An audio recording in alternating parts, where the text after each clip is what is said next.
Bismillahirrahmanirrahim. السلام علیکم ورحمۃ اللہ وبرکاتہ. ناظرین، آپ کو ایک دفعہ پھر پروگرام گفتگو کے اندر خوش آمدید کرتا ہوں.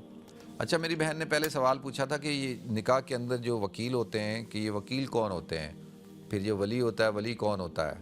اچھا دیکھیں، نکاح کے اندر ایک تو ولی ہوتا ہے. ولی کا ہونا جب نکاح کا خود نہ ہو تو وہ اپنے اس کا ولی اس کے بہاف پہ ایجاب و قبول کر سکتا ہے. ٹھیک ہے، جیسے عام طور پر جو لڑکی ہوتی ہے اس کا ولی ہوتا ہے، اور ولی اس کا کون ہوگا؟ اس کا والد ہوگا، اس کا بھائی ہوگا، اس کا بیٹا ہوگا، اس کا دادا ہوگا. ٹھیک ہے، تو یہ ولی ہوتے ہیں، اور وہ اپنے ولی کو اجازت دے دے اور ولی جو ہے اس کے بہاف پہ ایجاب و قبول کر لیتا ہے.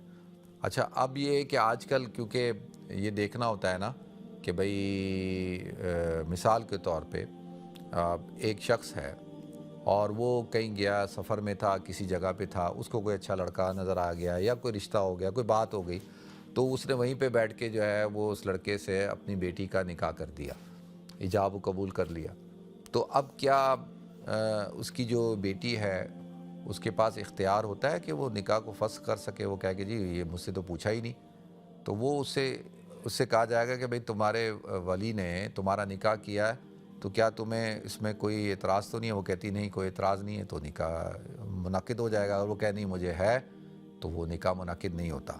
تو اس لیے آج کل پہلے جو ہے وہ جو نکاح خواہ ہوتا ہے وہ اس بچی سے اس بات کی تصدیق کرتا ہے کہ بھئی یہ آپ کے والد صاحب ہیں جو آپ کے ولی ہیں، کیا آپ ان کو اجازت دیتی ہیں کہ یہ آپ کا نکاح فلاں فلاں شخص سے اتنے مہر کے عوض میں کرے؟ تو وہ بچی کہتی ہے ہاں جی میں اجازت دیتی ہوں.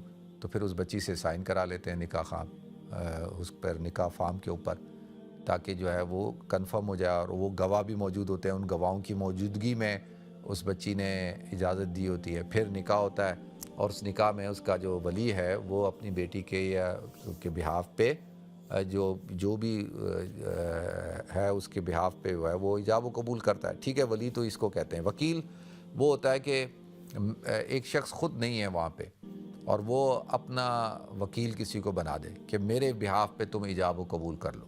ٹھیک ہے، ایک شخص ہے، وہ میں مثال کے طور پہ وہ یہاں UK میں ہے اور اس کی شادی ہو رہی ہے پاکستان میں، تو وہاں پہ وہ ایک کسی کو اپنا وکیل بناتا ہے کہ تم اس نکاح میں شرکت کرو اور میرے بہاف پہ جو ہے تم نے ایجاب و قبول کرنا ہے. تو وہ اس کو کہتے ہیں وکیل، وہ نکاح کے وکیل ہوتے ہیں. اور پھر دوسری چیز جو ہوتی ہے وہ گواہ ہوتے ہیں. گواہ جو ہیں وہ کوئی بھی بن سکتا ہے، اس کے لیے کوئی رشتہ دار ہونا ضروری نہیں ہے. نکاح کے گواہ جو ہے وہ کوئی دوست، احباب، رشتہ دار کوئی بھی بن سکتا ہے. ٹھیک ہے جی، اللہ تعالیٰ مجھے بھی توفیق دے جی، آپ کو بھی توفیق دے.